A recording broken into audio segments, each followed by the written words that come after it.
ನಮಸ್ಕಾರ. ವೃತ್ತಿ ಬದುಕಿನಲ್ಲಿ ದೀರ್ಘಕಾಲದ ಯಶಸ್ಸನ್ನು ಸಾಧಿಸಬೇಕು ಅಂದರೆ ಬರೀ ಸರಿಯಾದ ಕೆಲಸಗಳನ್ನು ಮಾಡ್ತಾ ಹೋದರೆ ಸಾಲ್ದು. ಆ ಯಶಸ್ಸನ್ನು ಬುಡಮೇಲು ಮಾಡೋ ಕೆಲವು ಕೆಟ್ಟ ಅಭ್ಯಾಸಗಳನ್ನು ಬೇರಿನಿಂದಲೇ ಕಿತ್ತೆಸೆಯೋದು ಕೂಡ ಅಷ್ಟೇ ಮುಖ್ಯ.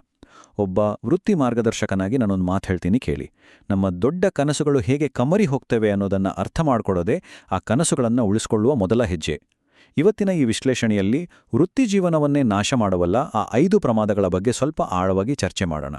ದೀರ್ಘಾವಧಿಯ ಬೆಳವಣಿಗೆಯನ್ನು ತಡೆಯುವ 5 ಆಂತರಿಕ ಬಲೆಗಳ ಬಗ್ಗೆ ನಾವಿಂದು ಮಾತಾಡಲಿದ್ದೇವೆ. ಅವು ಯಾವ್ಯಾವುದು ಅಂದರೆ ರಾತ್ರೋರಾತ್ರಿ ಯಶಸ್ಸಿನ ಭ್ರಮೆ, ನಮ್ಮ ನಿರ್ಧಾರಗಳ ಒಡೆತನ, ಕಂಫರ್ಟ್ ಝೋನ್ ಅಥವಾ ಸುಮ್ಮನಾಗುವ ಬಲೆ, ಸಂಪೂರ್ಣ ವೈಯಕ್ತಿಕ ಹೊಣೆಗಾರಿಕೆ ಮತ್ತು ಅಂತಿಮವಾಗಿ ಗುರಿಗಳಿಗಿಂತ ಪಯಣದ ಮಹತ್ವ. ಬನ್ನಿ ಒಂದೊಂದಾಗಿ ಶುರು ಮಾಡೋಣ. ಮೊದಲನೇದಾಗಿ ಈ ರಾತ್ರೋರಾತ್ರಿ ಯಶಸ್ಸು ಅನ್ನೋ ಭ್ರಮೆಯ ಬಗ್ಗೆ ನೋಡೋಣ. ಬಹುತೇಕರ ಮನಸ್ಸಿನಲ್ಲಿರುವ ಅತಿದೊಡ್ಡ ತಪ್ಪು ಕಲ್ಪನೆ ಇದು. ಒಮ್ಮೆ ಯೋಚನೆ ಮಾಡಿ, ಯಾರೋ ಒಬ್ರು ಒಂದು ಮೊಬೈಲ್ ಆಪ್ ಮಾಡಿದ್ರು, ತಕ್ಷಣ ಅದನ್ನ ದೊಡ್ಡ ಮೊತ್ತಕ್ಕೆ ಮಾರಿ ರಾತ್ರೋರಾತ್ರಿ ಕೋಟ್ಯಾಧಿಪತಿಯಾಗ್ಬಿಟ್ರು ಅನ್ನೋ ಕಥೆ ಕೇಳೋಕೆ ತುಂಬನೇ ರೋಮಾಂಚಕವಾಗಿರುತ್ತೆ ಅಲ್ವಾ? ಆದ್ರೆ ಆ ದಿಢೀರ್ ಯಶಸ್ಸಿನ ಹಿಂದಿರೋ ಅಸಲಿ ರಿಯಾಲಿಟಿ ಏನ್ ಗೊತ್ತಾ?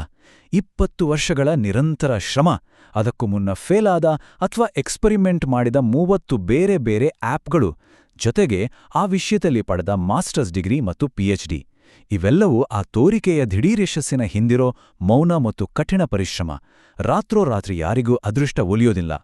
ಇದನ್ನ ಇನ್ನಷ್ಟು ಸ್ಪಷ್ಟವಾಗಿ ಅರ್ಥ ಮಾಡ್ಕೊಳ್ಳೋಕ್ಕೆ ಬ್ರೆಜಿಲ್ನಲ್ಲಿ ನಡೆದ ಒಂದು ನೈಜ ಘಟನೆ ಬಗ್ಗೆ ಹೇಳ್ತೀನಿ ಕೇಳಿ. ಕೇವಲ 2 ವಾರ ತಯಾರಿ ನಡೆಸಿ ಒಬ್ಬರು MITಯಂತಹ ಜಗತ್ತಿನ ಪ್ರತಿಷ್ಠಿತ ಸಂಸ್ಥೆಯಲ್ಲಿ ಪ್ರವೇಶ ಪಡ್ಕೊಂಡ್ರು. ಮೇಲ್ನೋಟಕ್ಕೆ ಇದು ಕೇವಲ 14 ದಿನಗಳ ಪ್ರಯತ್ನದಂತೆ ಕಾಣುತ್ತೆ. ಹೌದು. ಆದರೆ ಆ 2 ವಾರಗಳ ಯಶಸ್ಸಿನ ಹಿಂದೆ ಬರೋಬ್ಬರಿ 17 ವರ್ಷಗಳ ಕಠಿಣ ಶ್ರಮ, ಶಿಕ್ಷಣದ ಬಗ್ಗೆ ಅವರಿಗಿದ್ದ ಅಪಾರ ಶ್ರದ್ಧೆಯ ಅಡಿಪಾಯ ಇತ್ತು ಅನ್ನೋದನ್ನು ನಾವು ಮರಿಬಾರ್ದು. ರಾತ್ರೋರಾತ್ರಿ ಯಶಸ್ಸು ಅನ್ನೋದು ಕೇವಲ ಒಂದು ಮಿಥ್ಯ. ಅದು ದಶಕಗಳ ತಯಾರಿಯ ರಿಸಲ್ಟ್ ಅಷ್ಟೇ. ಸರಿ, ಈಗ 2ನೇ ಪ್ರಮುಖ ಬಲೆಗೆ ಬರೋಣ. ನಿರ್ಧಾರ ಪ್ರಕ್ರಿಯೆಯ ಒಡೆತನ. ನಮ್ಮ ಜೀವನದ ಅತಿ ಮುಖ್ಯ ನಿರ್ಧಾರಗಳನ್ನ ಬೇರೆಯವರ ಕೈಗೆ ಒಪ್ಪಿಸೋದು ತುಂಬಾನೇ ಅಪಾಯಕಾರಿ. ನೋಡಿ, ನಮ್ಮ ಸುತ್ತಲಿರುವ ಕುಟುಂಬ, ಸ್ನೇಹಿತರು ಅಥವಾ ವ್ಯಾಪಾರ ಪಾಲುದಾರರು ಯಾವಾಗ್ಲೂ ನಮಗೆ ಒಳ್ಳೆಯದನ್ನೇ ಬಯಸ್ತಾರೆ, ಅದರಲ್ಲಿ ಡೌಟೇ ಇಲ್ಲ.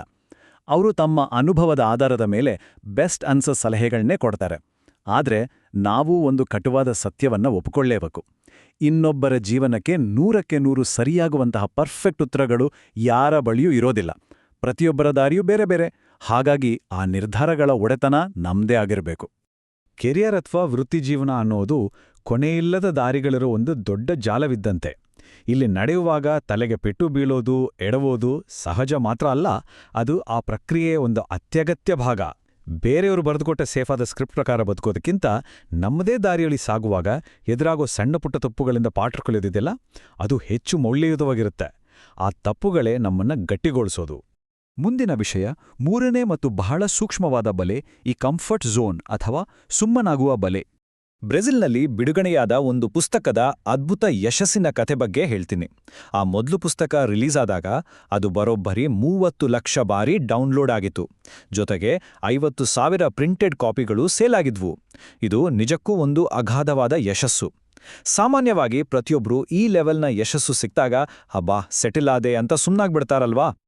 ಆದ್ರೆ ಇಲ್ಲೊಂದು ಕಟುವಾದ ಸತ್ಯ ಇದೆ. ಸಾಧಾರಣವಾಗಿರೋದು ಅಥವಾ ಓಕೆ ಅಂತ ಅನ್ನಿಸೋದು ಯಾವತ್ತೂ ಸಾಕಾಗಲ್ಲ. ಅದೇ ಲೇಖಕಿ ಆ ಯಶಸ್ವಿ ಪುಸ್ತಕದ ಸೆಕೆಂಡ್ ಪಾರ್ಟ್ ಬರೆದಾಗ ಹಿಂದಿನ ಪಾಪ್ಯುಲಾರಿಟಿಯಿಂದಾಗಿ ಸ್ವಲ್ಪ ಮಟ್ಟಿನ ಯಶಸ್ಸು ಗ್ಯಾರಂಟಿ ಇತ್ತು. ಓಕೆ ಅನ್ನೋ ಲೆವೆಲ್ ಸೇಲ್ಸ್ ಖಂಡಿತ ಆಗ್ತಿತ್ತು. ಆದ್ರೆ ಒಬ್ಬ ಮಹತ್ವಾಕಾಂಕ್ಷಿ ಸಾಧಕರು ಒಂದು ಎತ್ತರ ತಲುಪಿದ ಮೇಲೆ ಆ ಸಾಧಾರಣವಾದ ಗ್ಯಾರಂಟಿ ಗೆಲುವಿಗೆ ತೃಪ್ತಿ ಪಡಬಾರ್ದು. ಅದೇ ಸಮಯದಲ್ಲೇ ಅವರು ಇನ್ನಷ್ಟು ಕಠಿಣವಾಗಿ ಶ್ರಮಿಸಬೇಕು. ಆ ಹೊಸ ಪುಸ್ತಕಕ್ಕೆ ಯಾವುದೇ ಎಕ್ಸ್ಟ್ರಾ ಪ್ರಯತ್ನ ಇಲ್ಲದೆಯೂ ಸಾಧಾರಣ ಯಶಸ್ಸು ಖಂಡಿತ ಸಿಕ್ತಿತ್ತು. ಆದರೆ ಆ ಲೇಖಕಿ ಸುಮ್ಮನೆ ಕೂರ್ಲಿಲ್ಲ. ಹೊಸ ಎತ್ತರ ತಲುಪೋಕೆ ಒಂದು ಕಠಿಣ ನಿರ್ಧಾರ ಮಾಡಿದ್ರು. ಬ್ರೆಜಿಲ್ನ ಪ್ರತಿಯೊಂದು ರಾಜ್ಯಕ್ಕೂ ಖುದ್ದಾಗಿ ಹೋಗಿ ಪ್ರಚಾರ ಮಾಡಿದ್ರು. ಈ ನಿರಂತರ ಪರಿಶ್ರಮದಿಂದ ಏನಾಯ್ತು ಗೊತ್ತಾ? ಆ ಮಾರಾಟದ ಸಂಖ್ಯೆ ಕೇವಲ ಲಕ್ಷಗಳಿಂದ ದಶಲಕ್ಷಗಳಿಗೆ ಏರಿತ್ತು. ಒಮ್ಮೆ ಯಶಸ್ಸು ಸಿಕ್ಕಿತು ಅಂತ ಸುಮ್ಮನೆ ಕೂರ್ದಿರೋದೇ ಹೊಸ ಶಿಖರವನ್ನ ತಲುಪೋದರ ಅಸಲಿ ರಹಸ್ಯ. ಈಗ 4ನೇ ಮತ್ತು ಬಹುಶಃ ಅತ್ಯಂತ ನಿರ್ಣಾಯಕ ವಿಷಯಕ್ಕೆ ಬರೋಣ. ಸಂಪೂರ್ಣ ವೈಯಕ್ತಿಕ ಹೊಣೆಗಾರಿಕೆ. ಅಂದ್ರೆ ನೆಪ ಹೇಳೋದನ್ನ ಕಂಪ್ಲೀಟ್ ಆಗಿ ನಿಲ್ಸೋದು. ನಮ್ಮ ಮಹತ್ವಾಕಾಂಕ್ಷಿಯ ಯೋಜನೆಗಳು ಫೇಲ್ ಆದಾಗ ನಾವೇನು ಹೇಳ್ತೀವಿ? ಇನ್ವೆಸ್ಟರ್ಗೆ ಸರಿಯಾದ ವಿಷನ್ ಇರಲಿಲ್ಲ, ಮಾರ್ಕೆಟ್ ಕಂಡೀಷನ್ ಸರಿ ಇರಲಿಲ್ಲ ಅಥವಾ ಕೆಲಸ ಮಾಡೋಕ್ಕೆ ಸರಿಯಾದ ಟ್ಯಾಲೆಂಟ್ ಸಿಗಲಿಲ್ಲ. ಇವೆಲ್ಲ ನಾವು ದಿನನಿತ್ಯ ಕೇಳೋ ನೆಪಗಳು, ಹೌದಲ್ವಾ? ತಮ್ಮ ಸೋಲಿಗೆ ಬೇರೆಯವರನ್ನ ಹೊಣೆ ಮಾಡೋದಿದೆಯಲ್ಲ, ಅದು ಅತ್ಯಂತ ಸುಲಭದ ಮಾರ್ಗ, ಆದರೆ ಅದು ವೃತ್ತಿಜೀವನವನ್ನೇ ನಾಶ ಮಾಡೋ ಬಹುದೊಡ್ಡ ಬಲೆ. ಅಂತಿಮ ಸತ್ಯ ಹೇಳ, ಮಾರ್ಕೆಟ್ ಕೆಟ್ಟದಿರ್ಬೋದು, ಟ್ಯಾಲೆಂಟ್ ಕೊರತೆ ಇರ್ಬೋದು, ಆದರೆ ಒಂದು ಪ್ರಾಡಕ್ಟನ್ನು ಯಾರು ಕೊಂಡುಕೊಳ್ಳುತ್ತಿಲ್ಲ ಅಂದರೆ ಖಂಡಿತವಾಗಿಯೂ ಅಲ್ಲಿ ಅದನ್ನು ಸೃಷ್ಟಿ ಮಾಡಿದವರದ್ದೇ ಯಾವುದೋ ಒಂದು ತಪ್ಪು ಇದ್ದೇ ಇರುತ್ತೆ. ನಮ್ಮ ಕನಸುಗಳಿಗೆ, ನಮ್ಮ ಗೆಲುವು ಸೋಲುಗಳಿಗೆ ನಾವೇ ಸಂಪೂರ್ಣ ಜವಾಬ್ದಾರರಾಗಿರಬೇಕು. ಈ ಲೆವೆಲ್ನ ಅಕೌಂಟಬಿಲಿಟಿ ತಗೊಂಡಾಗ ಮಾತ್ರ ನಿಜವಾದ ಬದಲಾವಣೆ ಸಾಧ್ಯ. ಕೊನೆಯದಾಗಿ ನಾವು ಮಾತಾಡಬೇಕಾಗಿರೋದು ಗುರಿಗಳಿಗಿಂತ ಪಯಣದ ಮಹತ್ವ.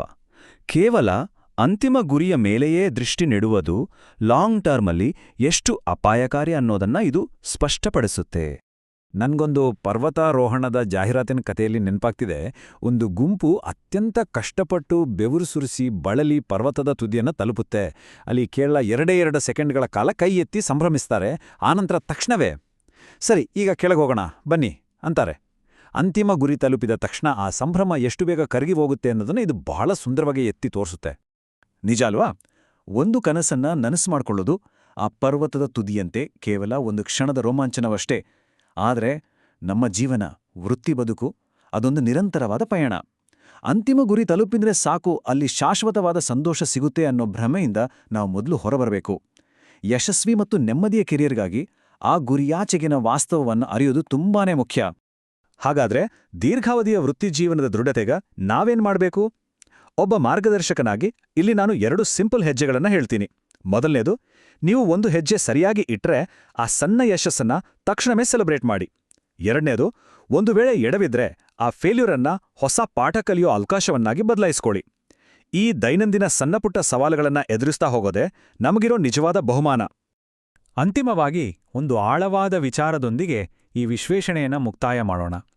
ಗುರಿ ಮುಟ್ಟೋದು ಕೇವಲ ಒಂದು ಕ್ಷಣದ ಸಂಭ್ರಮ, ಆದರೆ ಈ ದೈನಂದಿನ ಪಯಣ ಇದೆಯಲ್ಲ, ಅದೇ ನಿಜವಾದ ಕನಸು. ಆ ಫಿನಿಷಿಂಗ್ ಲೈನ್ಗಿಂತ ಪ್ರತಿದಿನದ ಸಣ್ಣ ಪುಟ್ಟ ಸವಾಲುಗಳನ್ನು ಎದುರಿಸ್ತಾ ಆ ಪ್ರಕ್ರಿಯೆಯನ್ನು ನಾವು ಸಂಪೂರ್ಣವಾಗಿ ಎಂಜಾಯ್ ಮಾಡೋದೇ ನಿಜವಾದ ಯಶಸ್ಸು. ಹಾಗಾದ್ರೆ ನಾಳಿನ ಹೊಸ ಸವಾಲುಗಳನ್ನು ಕೇವಲ ಎದುರಿಸೋದಷ್ಟೇ ಅಲ್ಲದೆ ಆ ದೀರ್ಘ ಪಯಣವನ್ನು ಸಂಪೂರ್ಣವಾಗಿ ಪ್ರೀತಿಸಲು ನಾವು ಸಿದ್ಧರಿದ್ದೀವಾ? ಈ ಪ್ರಶ್ನೆಯೊಂದಿಗೆ ಇವತ್ತಿನ ಈ ವಿಶ್ಲೇಷಣೆಯನ್ನು ಮುಗಿಸೋಣ.